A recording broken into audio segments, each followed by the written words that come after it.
아버지 미쳤습니까? 지금 회사 직원들이 다 봤습니다.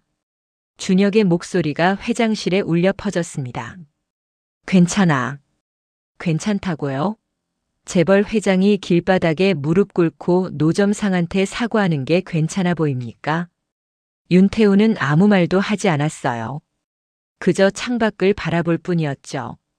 이사회를 소집하겠습니다. 회장 퇴진 안건을 상정하겠습니다. 내 맘대로 해라. 아버지는 정말 회사를 무너뜨리시려고 작정하신 겁니까? 태우는 천천히 고개를 돌렸어요. 너는 모를 거야. 30년간 외면하고 산다는 게 얼마나 힘든지. 무슨 소립니까? 저 노점상이. 내 고모야. 준혁의 얼굴이 굳었습니다. 본사 로비에서는 직원들이 수군거렸어요. 회장님이 정신이 나가신 거 아냐? 30년 전 여동생이라던데? 설마. 그럴 리가. 하지만 그들은 몰랐습니다. 30년간 매일 아침 그 자리를 지킨 여자의 진짜 이유를요. 그리고 하늘색 목걸이에 새겨진 이니셜 Y, H, I의 의미를요. 이야기 시작 전 구독과 좋아요, 알림 설정 부탁드립니다. 감사합니다. 안녕하세요. 저는 윤태우입니다. 올해 72이죠. 사람들은 저를 회장님이라 부르지만 제 눈에 비치는 제 모습은 그저 늙어가는 한 사람일 뿐입니다. 아침마다 혈압약을 삼키고 가슴이 조여올 때면 허겁지겁 니트로글리세린을 혀 밑에 넣곤 하거든요. 오늘도 새벽 5시에 눈이 떠졌습니다. 침대 옆 탁자에는 약통 6개가 일렬로 놓여 있었어요. 파란색, 흰색, 노란색.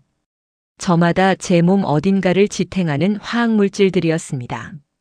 손을 뻗어 물컵을 들려는데 손끝이 미세하게 떨렸어요. 이런 아침이 벌써 몇 년째인지 모르겠더군요. 운전기사 박 사장이 오전 7시 정각에 현관 앞에 차를 댔습니다. 저는 정장 재킷 단추를 채우며 현관문을 나섰어요. 11월 초의 공기는 날카로웠습니다.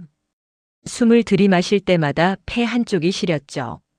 차는 서울 시내를 가로질러 본사로 향했습니다. 그런데 본사 정문 앞 300m 지점부터 늘 똑같은 풍경이 펼쳐지곤 했어요. 회색 천막 하나. 그 아래 좌판 위로 김밥과 유자차 보온병이 가지런히 놓여 있었습니다. 그리고 그 옆에는 언제나 한 여자가 앉아 있었죠. 윤아란. 그 이름을 제가 안 건 사실 얼마 되지 않았습니다.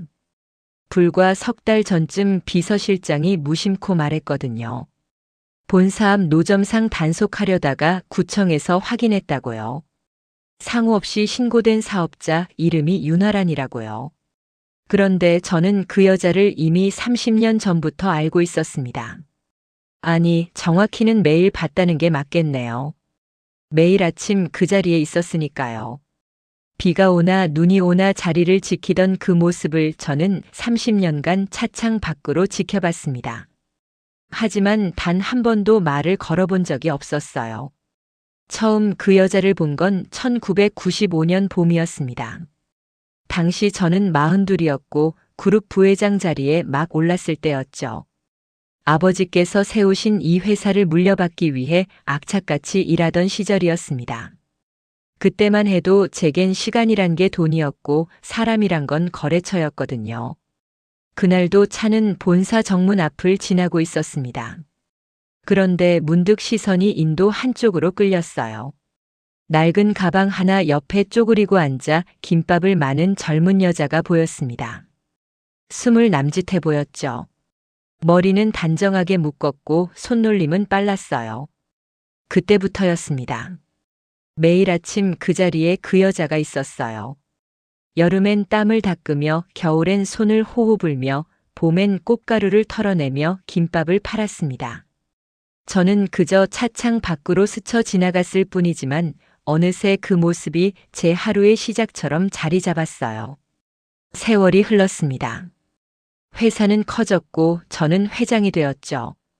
본사 건물은 신축되었고 임직원 수는 2배로 늘었습니다. 그런데 그 여자만은 변하지 않았어요. 아니, 조금씩 나이가 들긴 했습니다. 얼굴에 주름이 생겼고 허리가 조금 구부정해졌죠. 하지만 여전히 매일 아침 그 자리를 지키고 있었습니다. 왜 그랬을까요? 왜 저는 30년간 그 여자를 보면서도 단 한 번 차를 세우지 않았을까요? 왜 김밥 한 줄 사지 않았을까요? 그저 유리창 너머로 바라만 봤을 뿐이었습니다. 아마도 두려웠던 것 같습니다. 말을 걸면 뭔가 달라질 것 같았거든요. 제 삶과 그 여자의 삶이 섞일 것 같았어요. 회장과 노점상. 그 경계를 넘는 게 저는 겁났던 겁니다. 그런데 요즘 들어 자꾸만 생각이 났습니다. 가슴이 조여올 때마다, 혈압이 오를 때마다 그 여자 얼굴이 떠올랐어요. 30년이란 시간이 대체 무엇이었나 싶었습니다. 저는 회사를 키우고 재산을 불렸지만 그 여자는 여전히 좌판 앞에 앉아 있었죠. 오늘 아침도 차는 그 앞을 지나갔습니다. 그런데 오늘은 좀 달랐어요. 박 사장이 평소보다 속도를 줄였거든요. 그래서 저는 조금 더 오래 그 여자를 볼 수 있었습니다. 그 여자는 유자차 보온병 뚜껑을 열고 있었어요. 하얀 김이 모락모락 피어올랐죠. 그 순간 제 가슴속 어딘가가 아렸습니다. 통증은 아니었습니다. 그보다 더 깊은 곳에서 올라오는 무언가였죠. 후회일까요? 그리움일까요? 아니면 그저 늙어가는 사람의 허전함이었을까요? 저는 박 사장에게 물었습니다. 박 사장, 저 사람 매일 저기 있죠? 네, 회장님. 30년 넘었다고 들었습니다. 그렇군요. 차는 본사 지하주차장으로 들어갔습니다. 저는 엘리베이터를 타고 28층 회장실로 올라갔어요. 창밖으로 서울 시내가 한눈에 내려다 보였습니다. 하지만 제 시선은 자꾸만 정문 앞 그 작은 천막으로 향했죠. 오늘도 하루가 시작되었습니다. 회의가 잡혔고 보고서가 쌓였고 전화벨이 울렸습니다. 하지만 제 머릿속에는 유자차 보온병에서 피어오르던 하얀 김만 맴돌았어요. 그리고 저는 문득 깨달았습니다. 이제 시간이 얼마 남지 않았다는 걸요. 제 심장은 이미 경고하고 있었고 제 몸은 천천히 무너지고 있었습니다. 더 이상 미룰 수 없었어요. 내일 아침에는 차를 세워야겠습니다. 30년 만에 처음으로 그 여자에게 말을 걸어야겠다고 생각했죠. 김밥 한 줄 사고 유자차 한 잔 마셔야겠다고요. 그런데 그게 가능할까요? 30년간 쌓인 침묵을 깨는 게 과연 쉬울까요? 저는 창밖을 바라보며 가만히 손을 떨었습니다. 약 때문인지 불안 때문인지 알 수 없었어요. 해가 저물었습니다. 저는 다시 차를 타고 집으로 향했습니다. 본사 정문 앞을 지날 때 그 천막은 이미 걷혀 있었어요. 좌판도 보온병도 그 여자도 사라진 뒤였죠. 저는 한숨을 내쉬었습니다. 내일은 꼭 말을 걸어야겠다고 되뇌었습니다. 하지만 제 안에서는 또 다른 목소리가 속삭였어요. 정말 그럴 수 있을까요? 그렇게 오늘도 하루가 끝났습니다. 그날 아침 저는 결심했습니다. 오늘은 꼭 차를 세우겠다고요. 30년간 미뤄왔던 일을 더는 미룰 수 없었습니다. 박 사장에게 미리 말해뒀죠. 본사 앞에서 잠깐 멈춰달라고요. 알겠습니다, 회장님. 박 사장은 별말 없이 고개를 끄덕였습니다. 하지만 백미러로 보이는 그의 눈빛에는 미묘한 의아함이 서려 있었어요. 30년간 한 번도 멈춘 적 없던 차가 오늘은 멈춘다는 게 이상했을 겁니다. 차는 평소처럼 본사로 향했습니다. 그런데 그날따라 가슴이 두근거렸어요.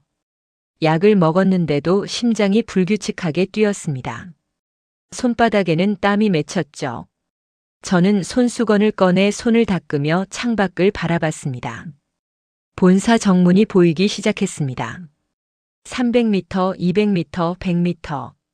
거리가 좁혀질수록 제 호흡도 빨라졌어요. 그리고 드디어 그 익숙한 회색 천막이 시야에 들어왔습니다. 그런데 이상했습니다. 좌판이 비어 있었어요. 김밥도 없었고 유자차 보온병도 보이지 않았습니다. 그저 접힌 천막과 빈 의자만 덩그러니 놓여 있었죠. 박 사장. 네, 회장님. 저기, 사람이 없네요. 그러게요. 오늘은 안 나오신 모양입니다. 차는 천천히 그 앞을 지나쳤습니다. 저는 고개를 돌려 끝까지 그 자리를 바라봤어요. 하지만 그 여자는 정말 없었습니다. 30년간 단 하루도 빠짐없이 있던 그 자리가 오늘만큼은 텅 비어 있었죠. 묘한 불안감이 밀려왔습니다. 회장실에 도착해서도 그 생각밖에 나지 않았어요. 보고서를 펼쳐도 글자가 눈에 들어오지 않았습니다. 비서실장이 들어와 일정을 브리핑했지만 저는 제대로 듣지 못했죠. 회장님 괜찮으십니까? 아, 네. 괜찮습니다. 얼굴이 안 좋아 보이시는데요. 그냥 조금 피곤할 뿐입니다. 비서실장은 조심스럽게 물러났습니다. 저는 의자에 기대앉아 창밖을 내다봤어요. 정문 앞 그 자리가 아래로 보였습니다. 여전히 비어 있었죠. 점심시간이 지나고 오후가 되었습니다. 그때 비서실 직원이 태블릿을 들고 들어왔습니다. 급하게 확인해야 할 뉴스 기사가 있다며 화면을 건넸어요. 회장님, 이 기사 보셨습니까? 무슨 기사인데요? 저희 그룹 관련 기사는 아닙니다만. 회장님 성함이 언급되어서요. 저는 태블릿을 받아들었습니다. 화면에는 한 인터넷 언론사 기사가 떠 있었어요. 제목이 눈에 들어왔습니다. 30년 전 실종된 재벌가 여동생, 단 한 번도 신고 없었다. 손끝이 얼어붙었습니다. 기사를 읽기 시작했어요. 내용은 이랬습니다. 1995년 봄, 당시 22이었던 윤가영이라는 여성이 실종되었다고 했습니다.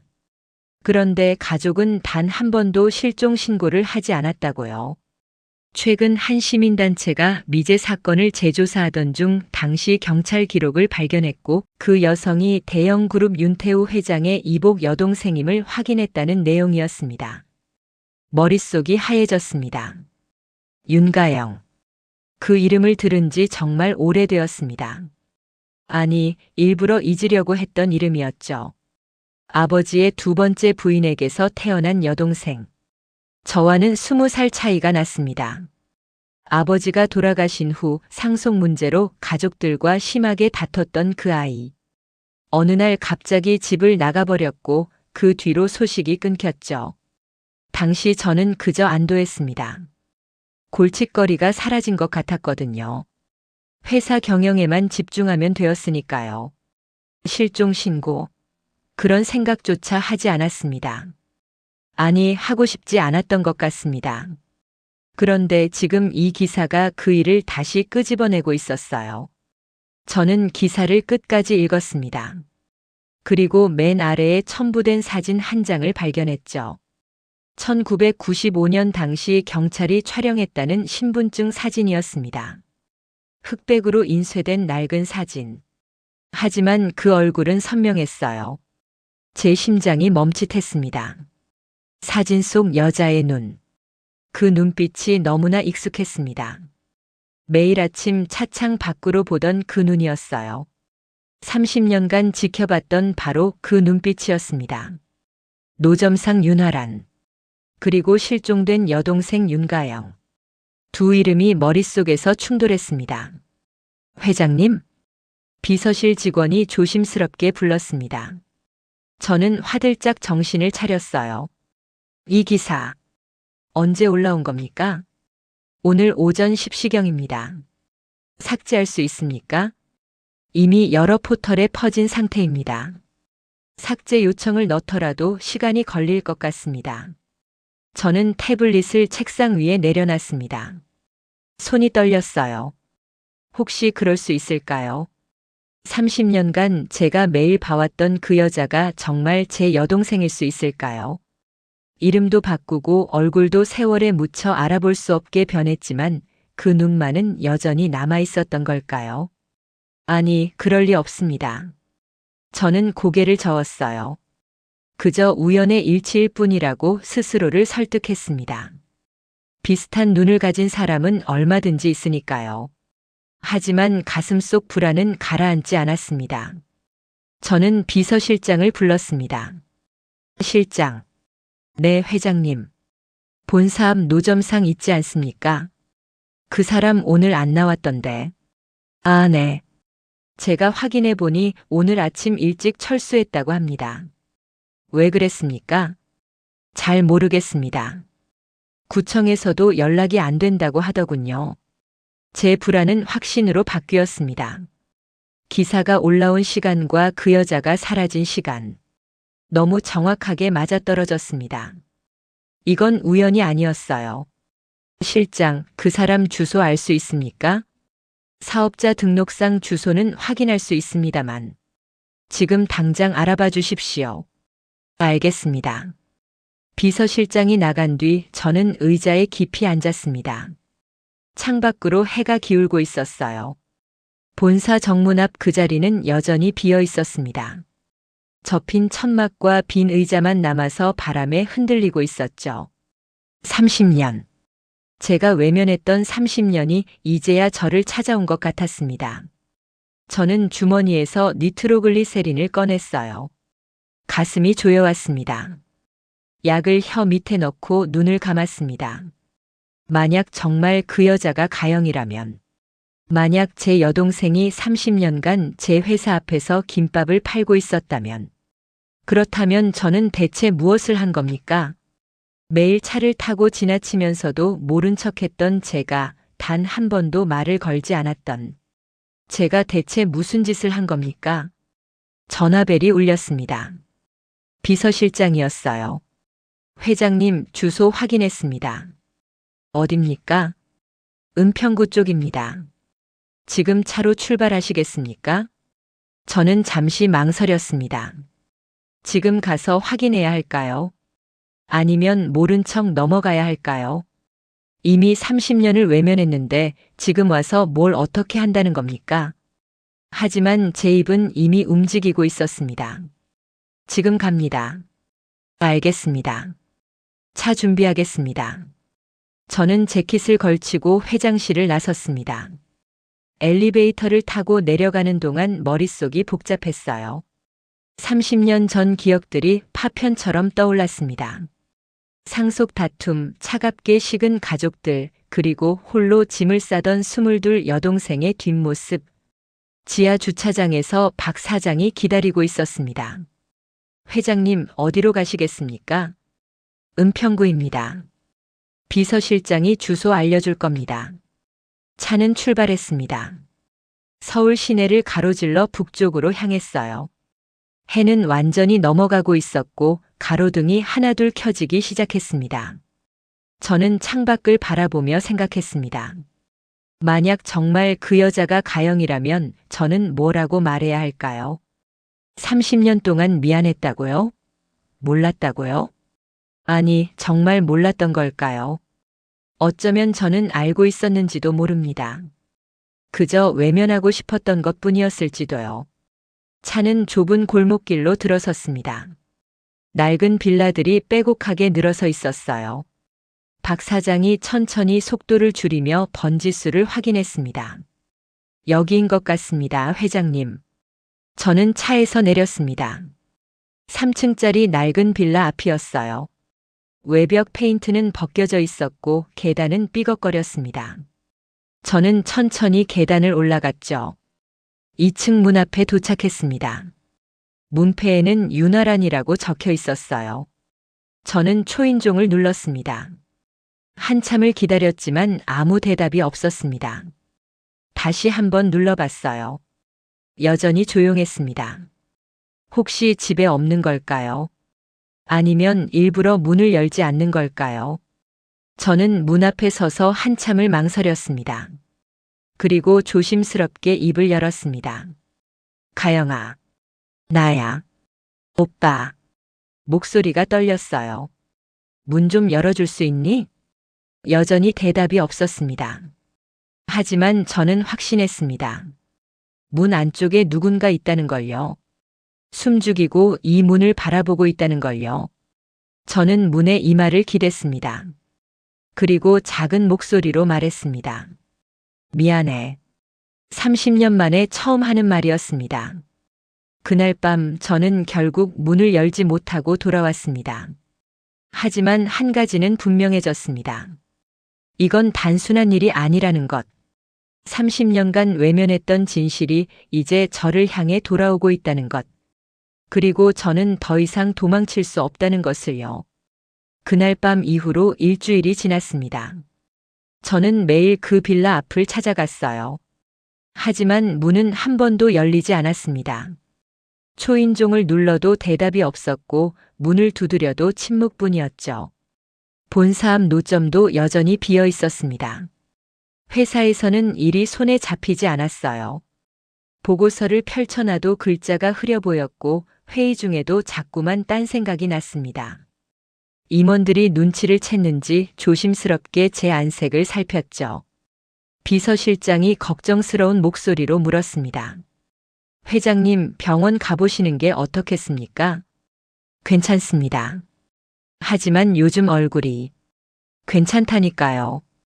저는 짜증스럽게 대꾸했습니다. 그러고는 곧 후회했어요. 비서실장은 아무 잘못도 없었으니까요. 그런데 정말 문제는 다른 데 있었습니다. 일주일 전 그 뉴스 기사가 점점 더 퍼지고 있었어요.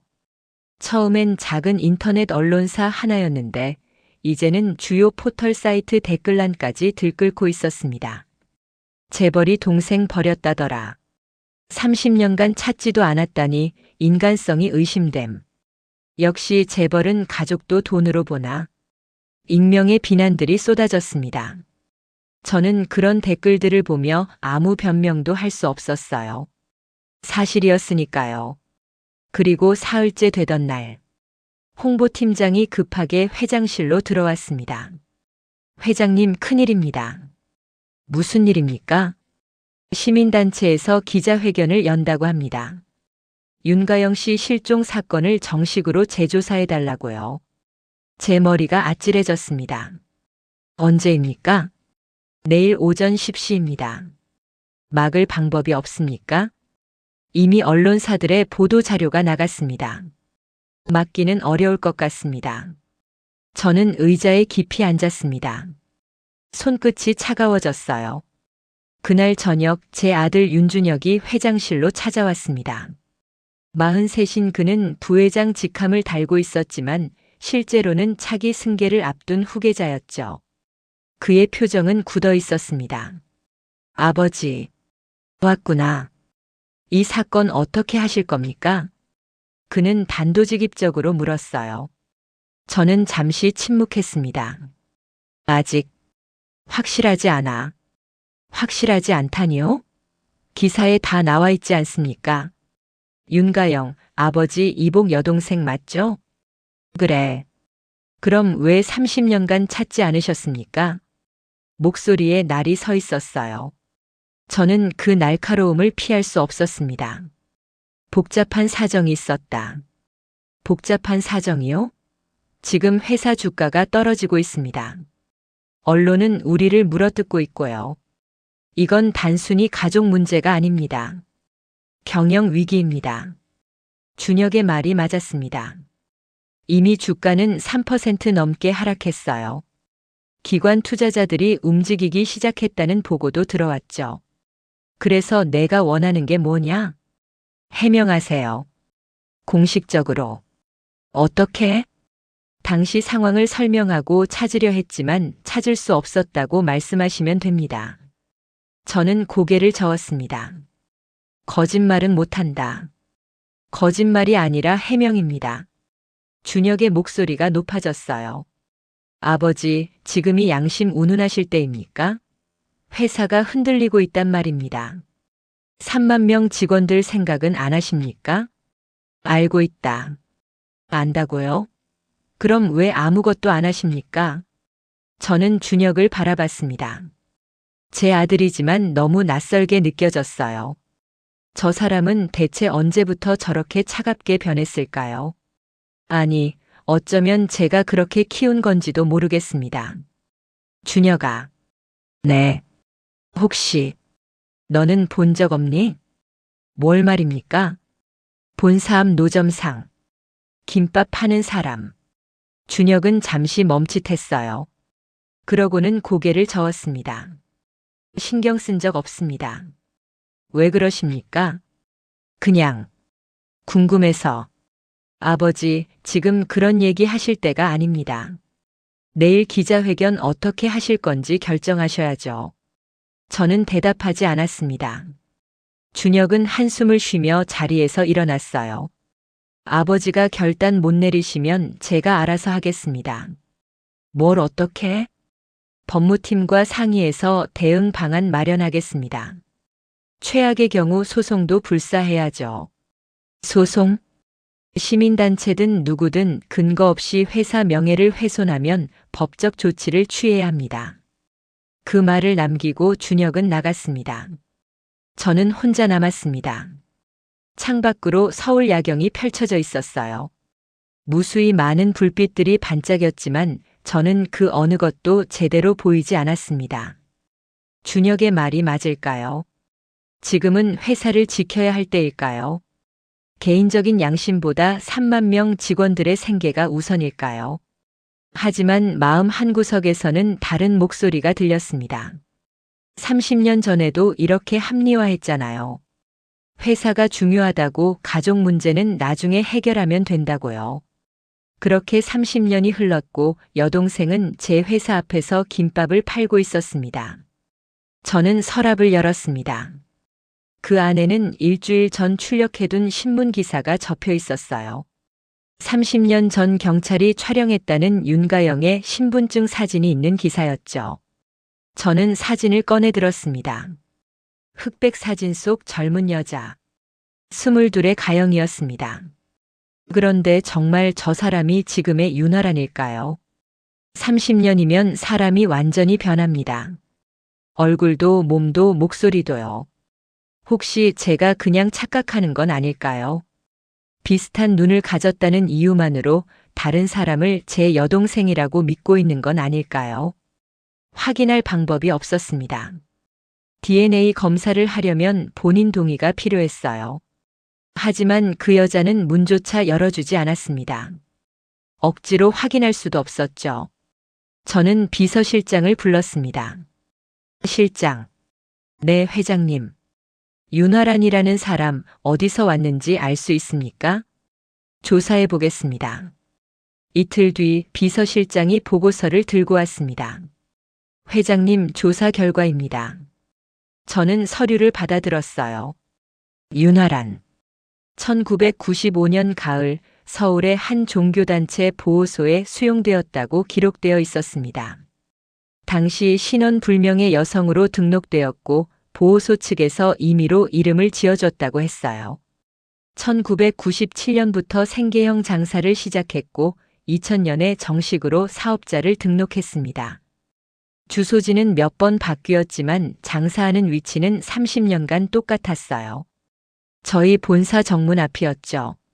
그런데 이상한 점이 있었습니다.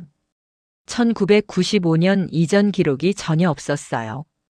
주민등록상으로도 건강보험 기록상으로도 그 어디에도 1995년 이전의 윤화란은 존재하지 않았습니다.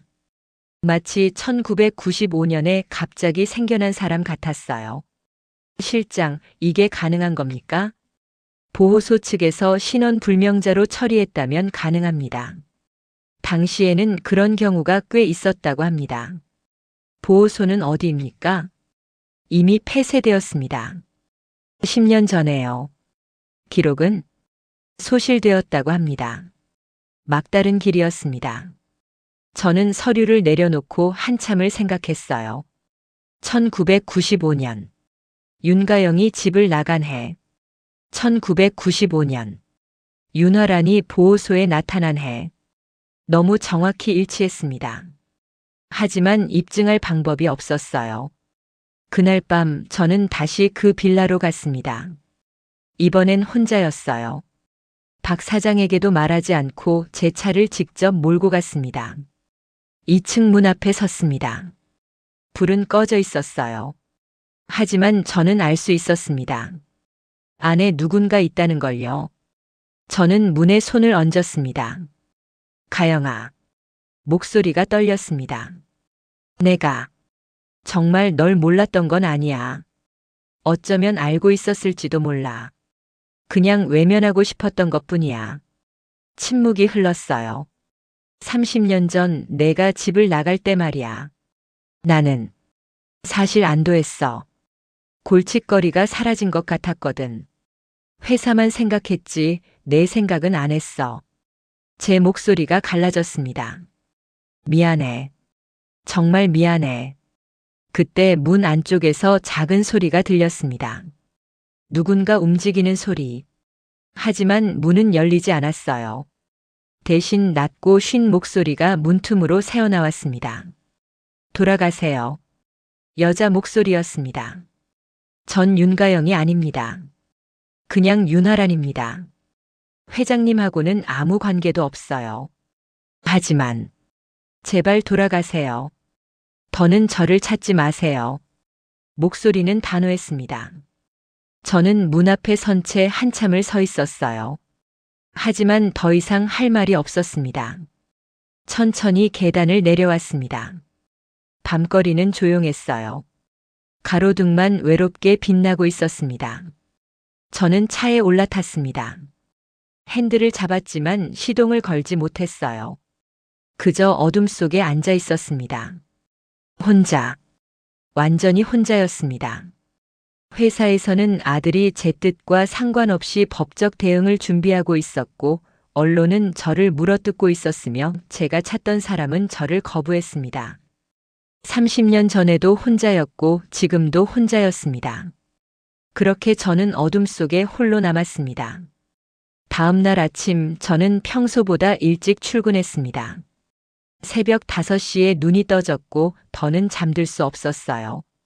어젯밤 그 목소리가 계속 귓가에 맴돌았습니다. 돌아가세요. 전 윤가영이 아닙니다. 차를 타고 본사로 향했습니다.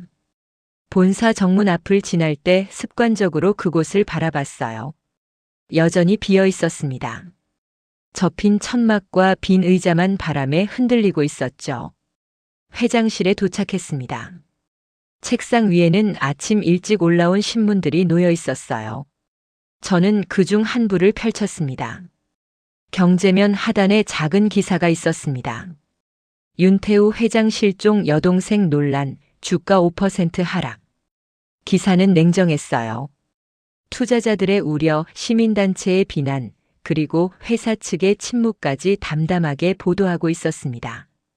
저는 신문을 접었습니다. 오전 9시 임원 회의가 있었어요. 회의실에 들어서자 12명의 임원들이 일제히 일어났습니다. 하지만 그들의 눈빛은 어딘가 불편해 보였어요. 저를 보는 시선이 예전과 달랐습니다. 준혁이 먼저 입을 열었습니다.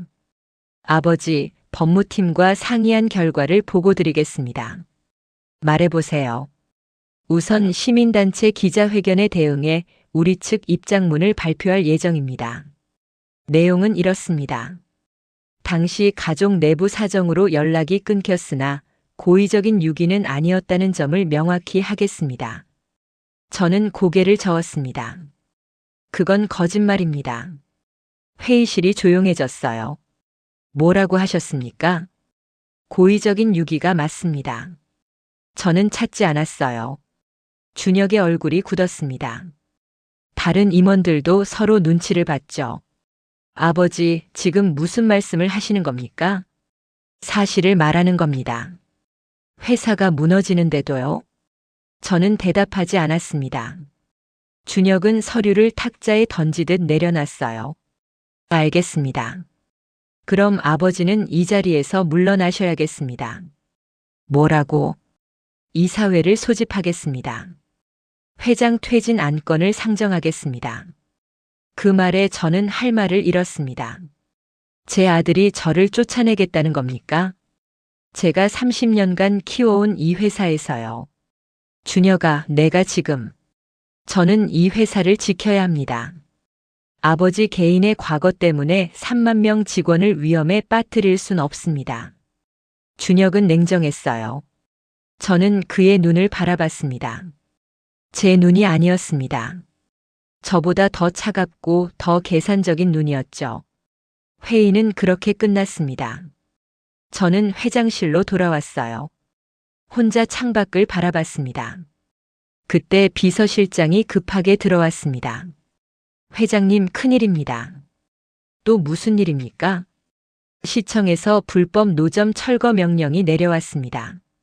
어디를요? 본사 앞입니다. 오늘 오후 2시에 철거반이 나온다고 합니다. 제 가슴이 철렁했습니다.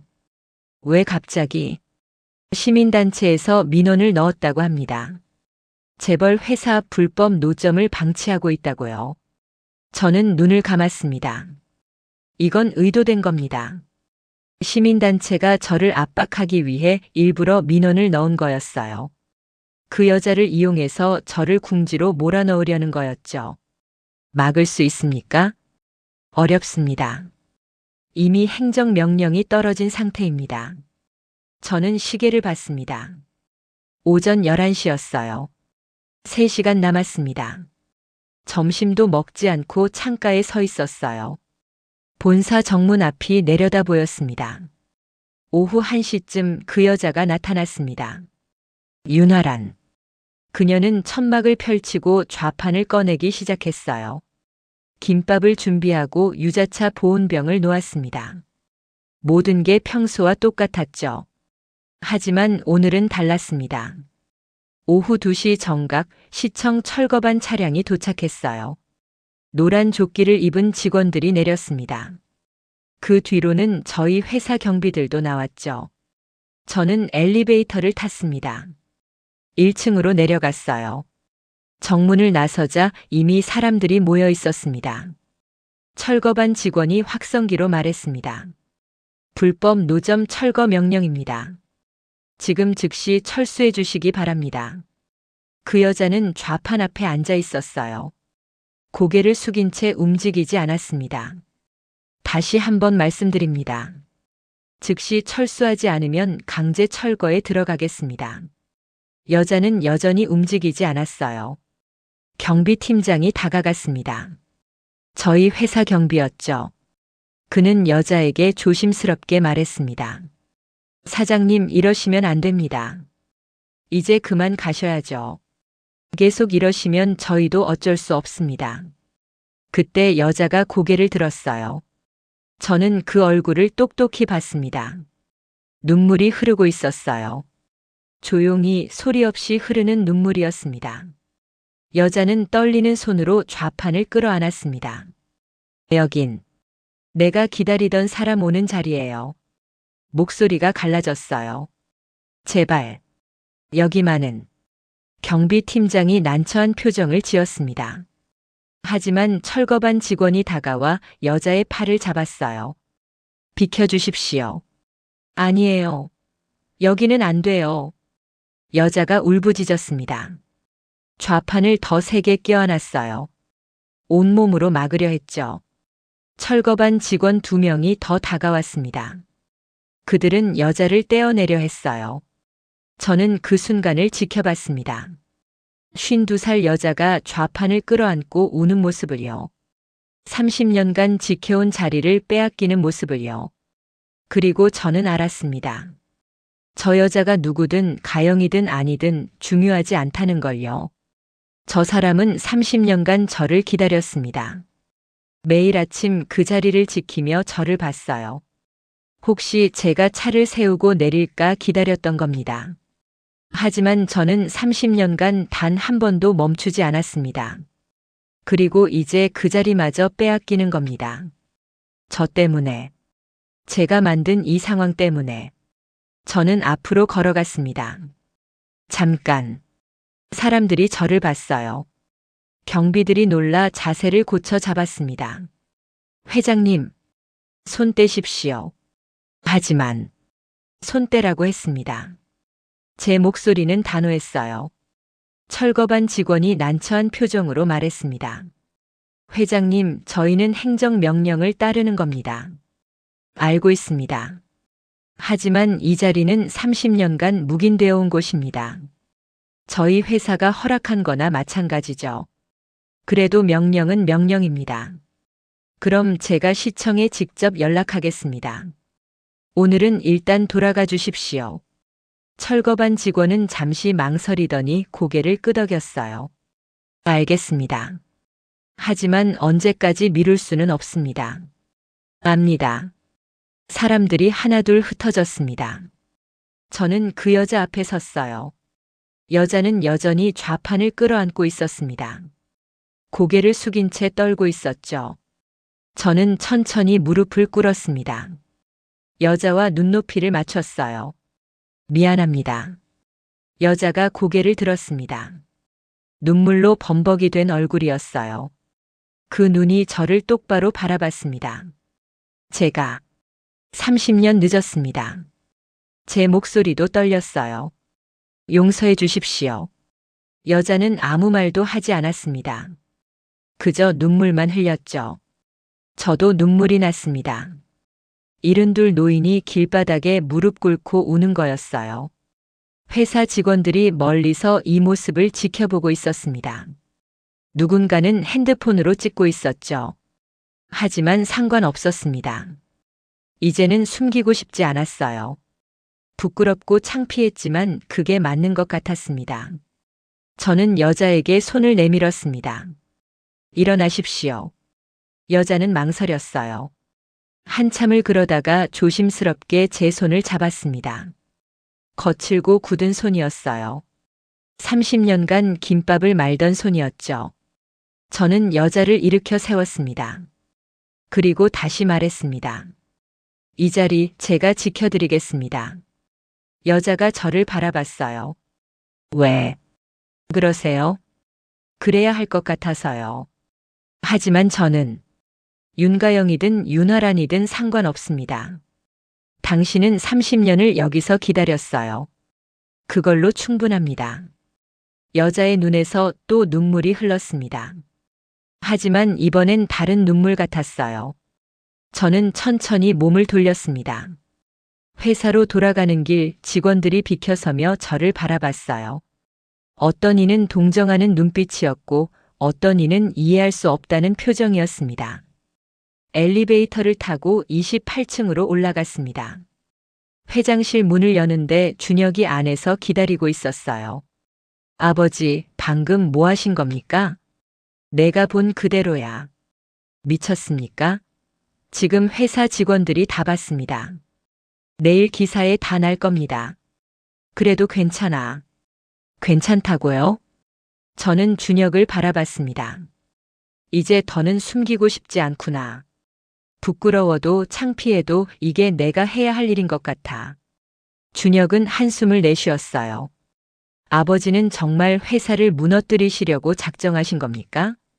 아니다. 회사를 바로 세우려는 거야. 말이 안 됩니다. 너는 모를 거야. 30년간 외면하고 산다는 게 얼마나 힘든지. 저는 창가로 걸어갔습니다. 아래로 정문 앞이 보였어요. 여자는 다시 좌판 앞에 앉아 있었습니다.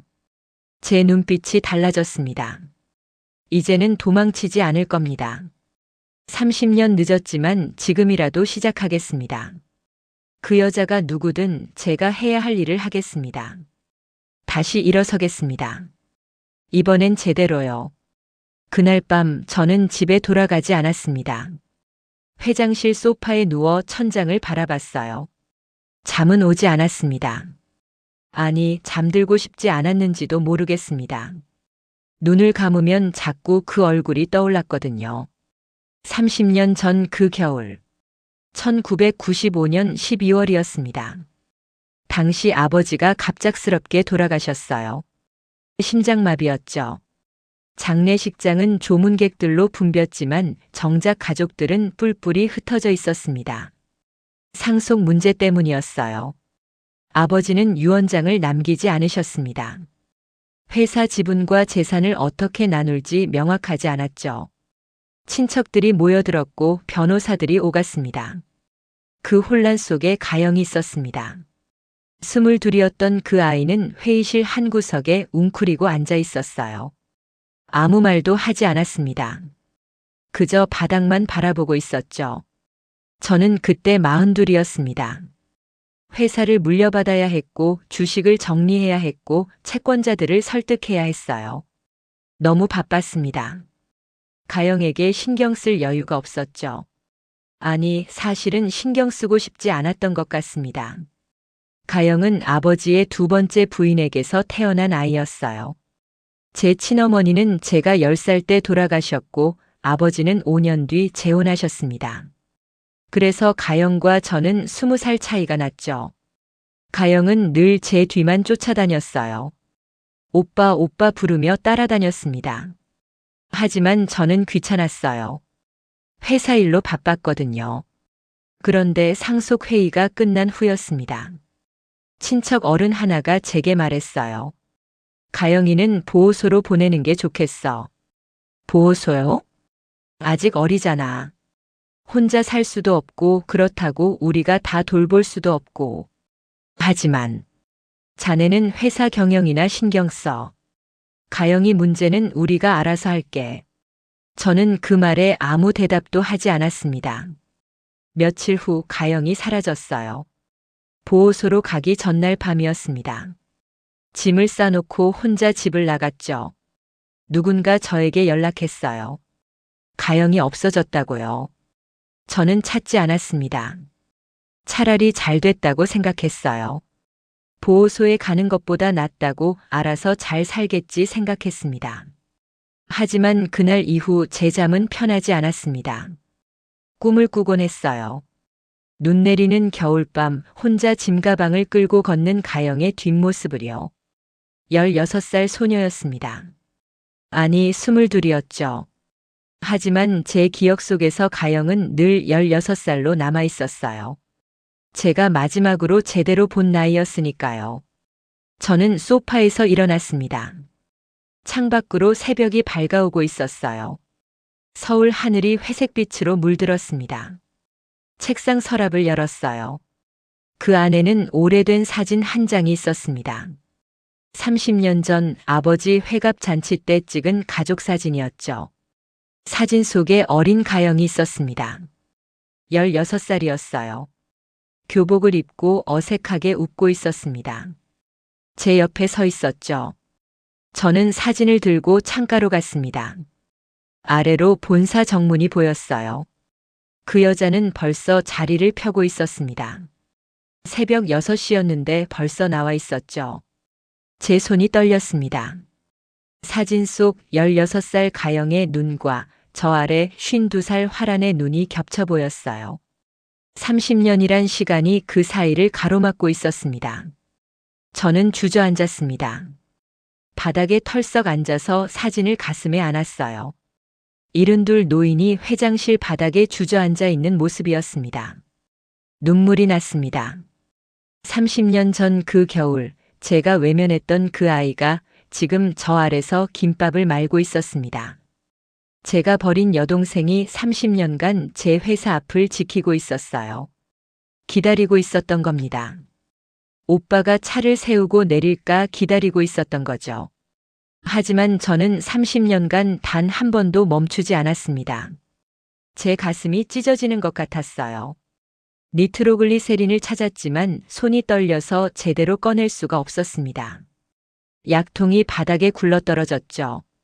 저는 바닥에 엎드렸습니다. 숨이 막혔어요. 가슴이 조여왔습니다. 하지만 약보다 더 필요한 게 있었습니다. 용서였어요. 제가 용서받을 수 있을까요? 30년을 외면했던 제가 단 한 번도 찾지 않았던 제가 용서받을 수 있을까요? 저는 바닥에 이마를 댔습니다. 그리고 중얼거렸어요. 가영아, 미안해. 목소리가 떨렸습니다. 오빠가 정말 미안해. 그때 깨달았습니다. 제가 평생 지켜야 했던 건 회사가 아니었습니다. 주식도 재산도 아니었어요. 가족이었습니다. 피로 연결된 단 하나 남은 여동생이었습니다. 하지만 저는 그걸 너무 늦게 알았어요. 30년이나 늦게요. 동이 텄습니다. 저는 천천히 일어났어요. 바닥에 떨어진 약통을 주워 담았습니다. 거울을 봤어요. 핏기 없는 얼굴이 비쳤습니다. 하지만 눈빛만은 달라져 있었어요. 이제는 알았습니다. 제가 무엇을 해야 하는지요. 30년 전 잃어버린 것을 되찾아야 했습니다. 늦었지만 지금이라도 시작해야 했어요. 저는 재킷을 걸쳤습니다. 엘리베이터를 타고 1층으로 내려갔어요. 정문을 나섰습니다. 그 여자가 좌판 앞에 앉아 있었어요. 저는 천천히 그쪽으로 걸어갔습니다. 이번에는 도망치지 않을 겁니다. 30년 만에 처음으로 제대로 마주할 겁니다. 정문을 나서자 이른 아침 공기가 폐를 파고들었습니다. 차가웠어요. 11월 말의 공기는 날카로웠습니다. 하지만 저는 걸음을 멈추지 않았어요. 천막 앞에 도착했습니다. 그 여자는 김밥을 말고 있었어요. 손놀림이 익숙했습니다. 30년간 매일 반복해온 동작이었죠. 제가 다가가자 여자의 손이 멈췄습니다. 고개를 들어 저를 봤어요. 놀란 표정이었습니다. 회장님, 안녕하십니까? 저는 정중하게 인사했습니다. 그리고 좌판 앞에 놓인 작은 의자를 가리켰어요. 앉아도 되겠습니까? 여자는 잠시 망설이더니 고개를 끄덕였습니다. 저는 의자에 앉았어요. 72 재벌 회장이 노점 앞 의자에 앉아 있는 모습이었습니다. 오늘은 어쩐 일로? 그냥 김밥 한 줄 먹고 싶어서요. 여자는 당황한 표정을 지었어요. 하지만 이내 김밥을 하나 꺼내 앞에 놓았습니다. 1,000원입니다. 1,000원이요? 네. 저는 비싸게 받지 않습니다. 저는 지갑을 꺼냈어요. 10,000원짜리 한 장을 꺼내 건넸습니다. 거스름돈은 괜찮습니다. 안 됩니다. 정확히 받아야죠. 여자는 단호했어요. 9,000원을 거슬러 줬습니다. 저는 김밥을 집어들었습니다. 한 입 베어 물었어요. 김과 밥, 단무지와 당근이 입안에서 씹혔습니다. 소박한 맛이었어요. 하지만 묘하게 마음이 따뜻해졌습니다. 맛있습니다. 감사합니다. 우리는 한동안 말없이 있었어요. 저는 김밥을 먹었고 여자는 다시 김밥을 말기 시작했습니다. 천막 구석에 낡은 보자기로 싼 작은 보퉁이가 놓여 있었어요. 헐어 빠진 천이었지만 조심스럽게 묶여 있었습니다. 저건 뭡니까? 제 물건입니다. 개인 물건인가요? 네. 여자는 더 이상 대답하지 않았어요. 저는 김밥을 다 먹었습니다. 그리고 유자차를 한 잔 주문했어요. 유자차도 주십시오. 네. 여자가 보온병에서 유자차를 따라줬습니다. 따뜻한 김이 피어올랐어요. 저는 종이컵을 두 손으로 감쌌습니다. 여기서 얼마나 오래 장사하셨습니까? 30년 넘었습니다. 30년이요. 네. 왜 하필 여기였습니까? 여자는 잠시 망설였어요. 그러다가 조용히 대답했습니다. 기다리는 사람이 있어서요. 제 손이 떨렸습니다. 누구를 기다리셨습니까? 그건 말씀드릴 수 없습니다. 왜요?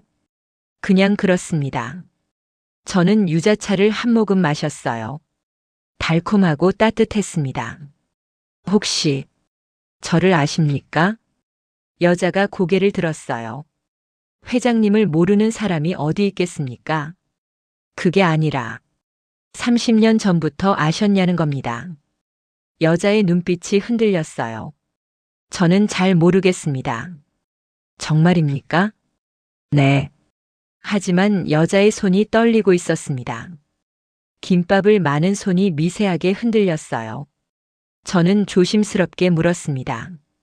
실례지만 그 보퉁이 좀 봐도 되겠습니까? 안 됩니다. 왜요? 개인 물건이니까요. 알고 있습니다. 하지만 한 번만 보고 싶습니다. 여자는 고개를 저었어요. 돌아가 주십시오. 더는 여기 오지 마세요. 할 말이 있습니다. 저는 듣고 싶지 않습니다. 여자의 목소리가 떨렸어요.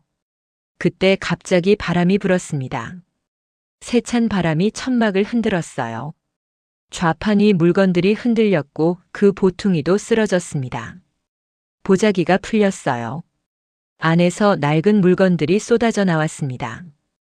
오래된 공책, 바랜 사진 몇 장, 그리고 작은 목걸이 하나. 저는 그 목걸이를 봤습니다. 하늘색 목걸이였어요. 작은 하트 모양 펜던트가 달려 있었습니다. 은빛이었지만 세월에 녹슬어 있었죠. 여자가 황급히 물건들을 주우려 했어요. 하지만 저는 먼저 그 목걸이를 집어들었습니다. 이건 여자의 얼굴이 하얗게 질렸어요. 돌려주세요. 잠깐만요. 저는 펜던트를 뒤집었습니다. 뒷면에 희미한 글자가 새겨져 있었어요. 오랜 세월에 거의 지워졌지만 자세히 보면 읽을 수 있었습니다. Y, H, R. 윤화란의 이니셜이 아니었습니다. 윤하연의 이니셜이었어요. 제 손이 멈췄습니다. 이 목걸이를 저는 알고 있었습니다. 30년 전 아버지가 가영에게 선물했던 목걸이였어요. 16살 생일 선물이었습니다. 당시 가영은 너무 좋아서 매일 차고 다녔죠. 제 입술이 떨렸습니다. 이건 여자가 벌떡 일어났어요. 돌려주세요. 윤하연. 안 됩니다. 여자가 제 손에서 목걸이를 빼앗으려 했어요. 하지만 저는 꽉 쥐고 놓지 않았습니다. 화연아. 아닙니다. 저는 윤하연이 아니에요. 여자의 목소리가 갈라졌어요. 눈물이 쏟아졌습니다. 그 이름은 더 이상 제 이름이 아니에요. 저도 눈물이 났습니다. 화연아, 나야. 오빠야. 오빠가 무슨 오빠예요? 30년간 어디 계셨어요? 30년 동안 단 한 번도 찾지 않으셨잖아요. 여자가 울부짖었어요. 저는 여기 있었어요. 매일 여기 있었다고요. 혹시 오빠가 차를 세우고 내릴까 기다렸어요. 30년 동안요. 제 가슴이 찢어지는 것 같았습니다. 미안해. 미안하다고 다해요? 30년이 지나서 미안하다고 하면 끝나요? 화연아. 저는 윤하연이 아니에요. 윤하란입니다.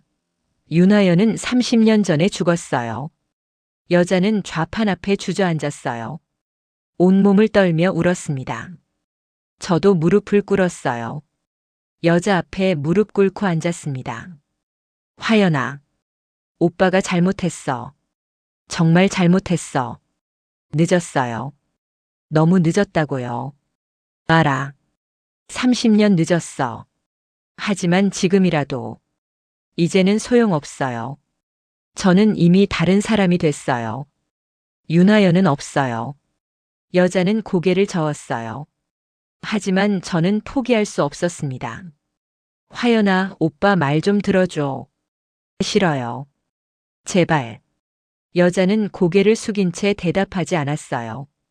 저는 목걸이를 여자 손에 쥐어줬습니다. 이거 아버지가 주신 거지. 여자가 천천히 고개를 끄덕였어요. 나도 기억해. 내 16살 생일날이었어. 아버지가 직접 목에 걸어주셨어. 넌 너무 좋아서 매일 차고 다녔지. 목욕할 때도 안 벗었어.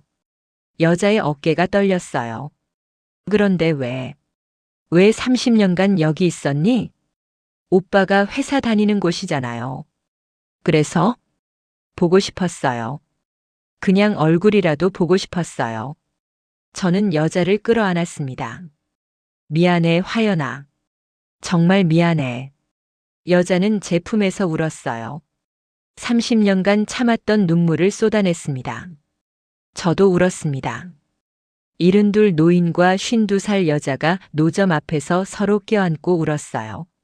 지나가던 사람들이 쳐다봤지만 저는 상관하지 않았습니다. 이제는 숨기고 싶지 않았어요. 30년 만에 되찾은 여동생이었습니다. 한참을 그렇게 있었어요. 여자가 천천히 제 품에서 빠져나왔습니다. 눈물로 범벅이 된 얼굴이었지만 예전보다 편안해 보였어요. 오빠. 응. 이제 어떻게 하면 돼요? 저는 여자의 손을 잡았습니다. 집에 가자. 우리 집으로. 하지만 너는 내 동생이야. 당연히 우리 집에 있어야지. 여자는 망설였어요. 하지만 이내 고개를 끄덕였습니다. 네, 오빠. 30년 만에 듣는 그 목소리였습니다. 제 눈에서 또 눈물이 흘렀어요. 그때 뒤에서 차 소리가 들렸습니다. 돌아보니 준혁이 서 있었어요. 그는 이 광경을 지켜보고 있었습니다. 얼굴에는 복잡한 표정이 서려 있었죠. 아버지, 준혁아, 저분이 정말 고모님이십니까? 저는 고개를 끄덕였어요. 그래, 내 고모야. 준혁은 천천히 다가왔습니다. 그리고 화연 앞에서 허리를 숙였어요. 고모님 죄송합니다. 몰라 뵈었습니다. 화연은 당황한 표정으로 저를 봤어요. 저는 미소 지으며 말했습니다. 괜찮아. 이제부터 알면 돼. 판세가 완전히 바뀌었습니다. 30년간 숨겨졌던 진실이 드러났고 잃어버렸던 가족이 돌아왔습니다. 그리고 이제 저는 알았어요. 회사보다 중요한 게 무엇인지를요. 그날 오후 저희는 병원으로 향했습니다. DNA 검사를 하기 위해서였어요. 화연은 조용히 제 옆에 앉아 있었습니다. 30년 만에 같은 차에 탄 남매였죠. 박 사장은 백미러로 우리를 지켜봤어요. 아무 말도 하지 않았지만 그의 눈가가 붉어 보였습니다. 병원에 도착했습니다. 체열실에서 저희는 나란히 앉았어요. 간호사가 주사기를 준비했습니다. 아프지 않습니다. 금방 끝나요. 화연은 고개를 끄덕였어요. 하얀 팔을 내밀었습니다. 저는 그 팔을 봤습니다. 세월의 흔적이 그대로 새겨져 있었어요. 거친 손, 굳은 살, 주름진 피부.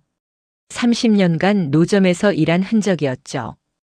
제 차례가 됐습니다. 간호사가 제 팔에서도 피를 뽑았어요. 붉은 피가 투명한 주사기 안으로 흘러들어갔습니다. 결과는 일주일 후에 나옵니다. 알겠습니다. 하지만 저는 이미 알고 있었어요. 결과가 어떻게 나올지요. 병원을 나왔습니다. 화연이 조심스럽게 물었어요. 오빠, 이제 어디 가요? 집으로 가자. 저는 제 집으로 가야 할 것 같은데요. 안 돼. 이제부터 우리 집이 내 집이야. 화연은 망설였습니다. 하지만 30년이나 떨어져 살았잖아요. 갑자기 같이 살면 30년 떨어져 살았으니까 이제부터라도 같이 살아야지. 저는 단호했어요. 화연은 더 이상 반박하지 않았습니다. 고개를 숙인 채 조용히 앉아 있었죠. 집에 도착했습니다. 강남의 큰 저택이었어요. 화연은 대문 앞에서 멈칫했습니다. 들어가자. 네. 우리는 함께 안으로 들어갔어요. 가정부 김이모가 맞이했습니다. 60대 중반의 그녀는 우리 집에서 20년 넘게 일했죠. 회장님 누구시죠? 제 동생입니다. 오늘부터 여기서 지낼 겁니다. 아, 네. 방은 어디로 드릴까요? 2층 동쪽 방 준비해 주세요. 알겠습니다. 김이모는 화연을 바라봤어요. 그 눈빛에는 놀라움과 동시에 따뜻함이 있었습니다. 어서 오십시오. 편히 계세요. 감사합니다. 화연은 작은 목소리로 대답했어요. 저는 화연을 2층으로 안내했습니다. 넓은 방이었어요. 창밖으로 정원이 보였고 깨끗한 침대와 옷장이 놓여 있었죠. 여기서 지내면 돼.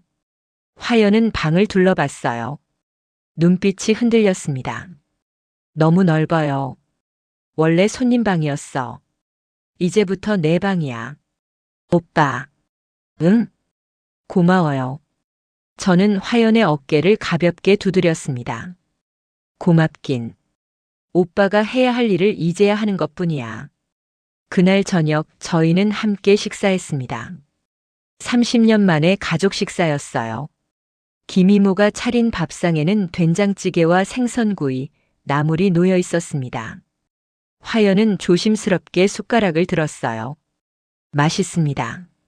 많이 먹어. 네.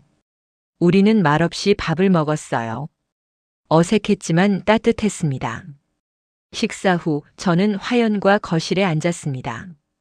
화연아, 물어봐도 될까? 네. 30년 동안 어떻게 지냈니? 화연은 잠시 침묵했어요.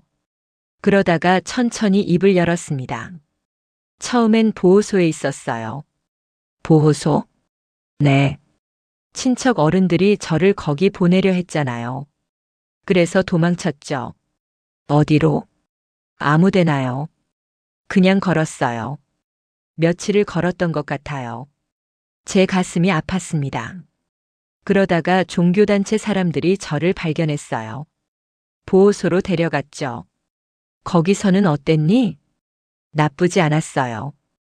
밥도 주고 잠잘 곳도 줬으니까요. 이름은 어떻게 바꾼 거야? 제가 제 이름을 말하지 않았어요. 그래서 그쪽에서 임의로 지어줬죠.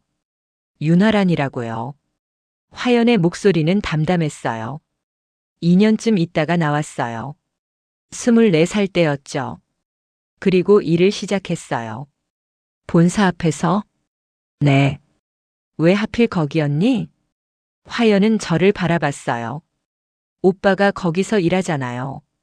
매일 오빠가 지나갈 거라고 생각했어요. 혹시 차를 세우고 내릴까 싶어서요.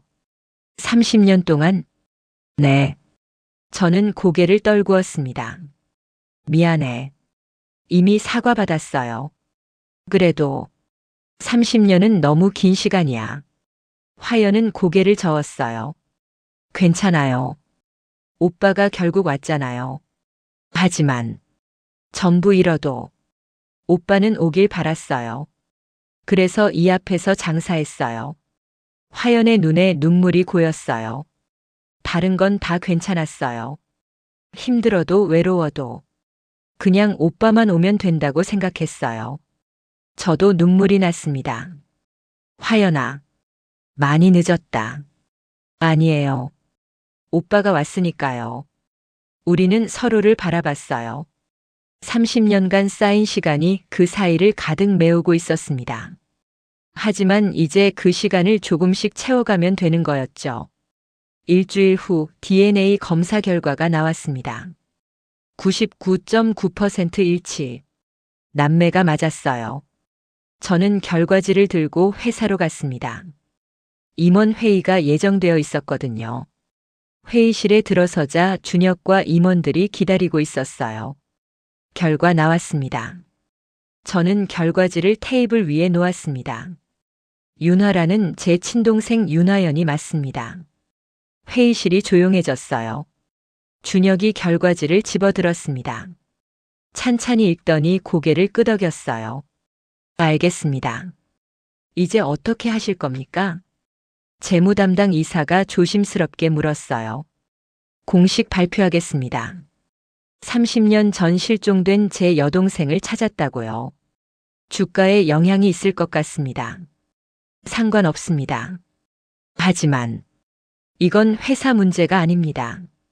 제 가족 문제입니다. 저는 단호했어요. 준혁이 입을 열었습니다. 아버지 말씀이 맞습니다. 공식 발표하는 게 좋겠습니다. 부회장님도 그렇게 생각하십니까? 네. 숨길 이유가 없습니다. 회의는 그렇게 끝났습니다. 다음 날 저희는 기자회견을 열었어요. 본사 대강당에 기자들이 모였습니다. 카메라 플래시가 터졌죠. 저는 단상에 섰습니다. 화연은 제 옆에 앉아 있었어요. 안녕하십니까?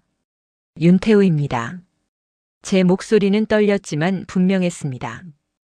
오늘 여러분께 한 가지 말씀드리고자 합니다.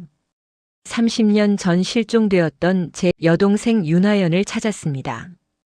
기자들이 웅성거렸어요. 제 옆에 계신 분이 제 친동생입니다. DNA 검사로 확인했습니다. 저는 화연을 바라봤어요. 30년간 외면해서 미안합니다. 오빠가 잘못했습니다. 화연은 고개를 숙였어요. 어깨가 떨리고 있었습니다. 기자 한 명이 손을 들었어요. 회장님, 30년간 왜 찾지 않으셨습니까? 변명의 여지가 없습니다. 제가 무책임했습니다. 앞으로 어떻게 하실 겁니까? 동생과 함께 살 겁니다. 가족으로서 남은 시간을 보내겠습니다. 질문이 쏟아졌지만 저는 더 이상 대답하지 않았어요. 이상입니다. 감사합니다. 저는 단상에서 내려왔습니다. 화연의 손을 잡았어요. 가자. 네. 우리는 함께 대강당을 나왔습니다. 로비로 나오자 직원들이 늘어서 있었어요. 모두 저희를 바라보고 있었습니다. 저는 화연과 함께 걸었습니다. 직원들 사이를 지나며 저는 깨달았어요. 이제 숨길 게 없다는 걸요. 로비 한가운데서 저는 멈춰 섰습니다. 그리고 화연을 안았어요. 격식도 체면도 없이 그냥 껴안았습니다. 화연아. 네, 오빠. 앞으로 잘 살자. 네. 사람들이 지켜보고 있었지만 상관없었어요. 이제 저는 회장이 아니라 오빠였으니까요. 30년 만에 되찾은 동생을 품에 안고 있었습니다. 그 품은 따뜻했어요. 모든 게 제자리를 찾은 것 같았습니다. 저는 눈을 감았어요. 그리고 조용히 중얼거렸습니다. 이제야 집에 왔구나. 화연이 대답했어요. 네, 오빠. 저도 집에 왔어요.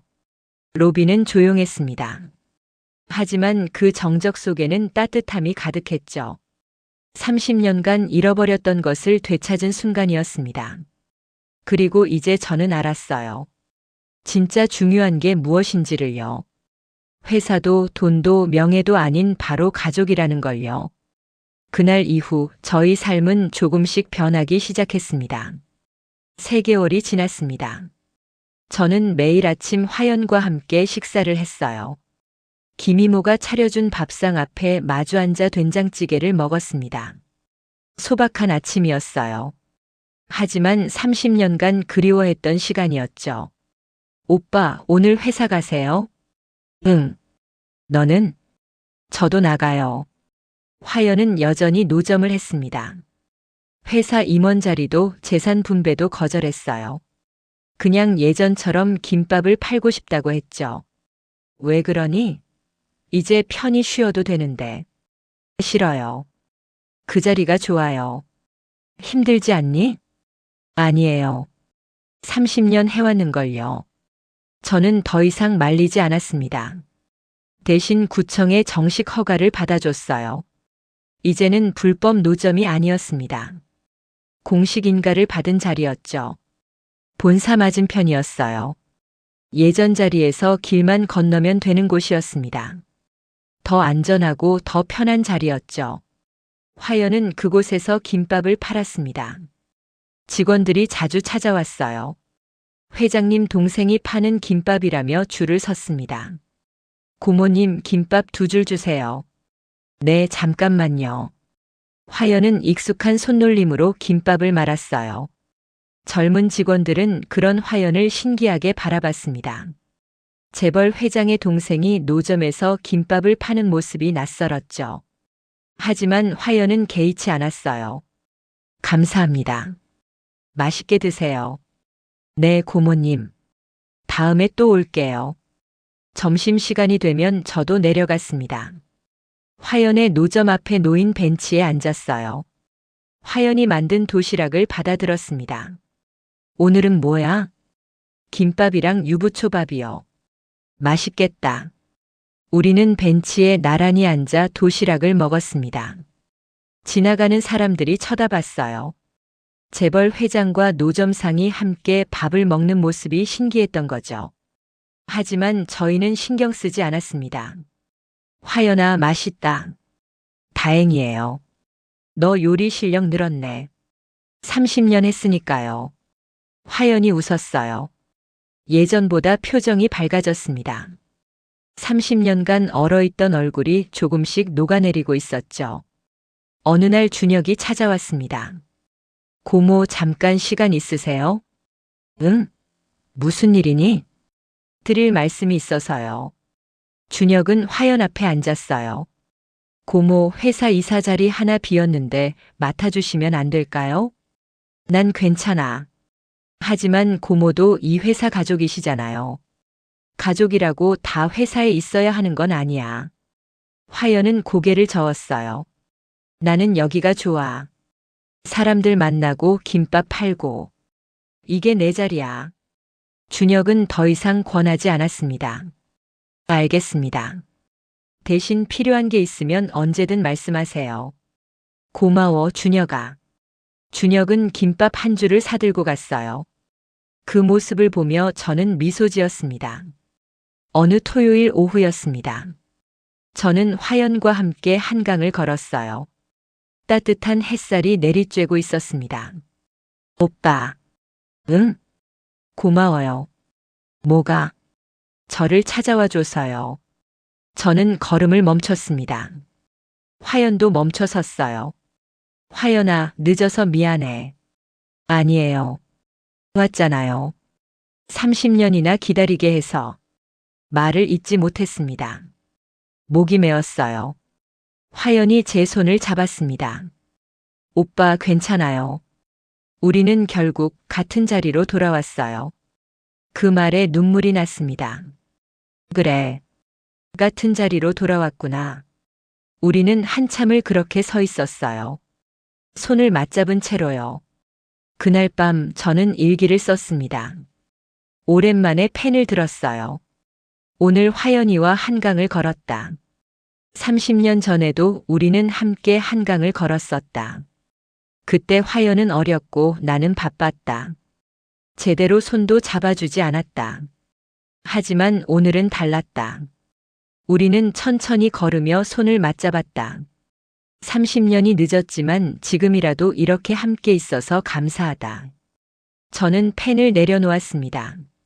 창밖으로 달이 떠 있었어요. 고요한 밤이었습니다.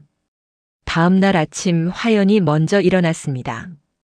주방에서 김밥을 말고 있었어요. 오늘 팔 김밥이었죠. 저는 그 모습을 지켜봤습니다. 화연아. 응? 너 행복하니? 화연이 손을 멈추고 저를 봤어요. 네, 오빠. 행복해요. 정말? 네. 오빠가 있으니까요. 저는 미소 지었습니다. 그래요. 이게 가족이구나 싶었어요. 거창한 게 아니었습니다. 함께 밥 먹고 함께 걷고 함께 있는 것. 그게 전부였죠. 30년을 돌아왔지만 결국 제자리로 온 겁니다. 그날 점심 저는 다시 벤치에 앉았습니다. 화연이 건넨 도시락을 받아들었어요. 오빠, 오늘은 새우 김밥이에요. 좋아. 우리는 함께 먹었습니다. 햇살이 따뜻했어요. 바람이 부드러웠습니다. 그리고 저는 깨달았습니다. 인생에서 가장 중요한 건 결국 사람이라는 걸요. 얼마나 많은 돈을 버는가가 아니라 누구와 함께 있는가가 중요하다는 걸요.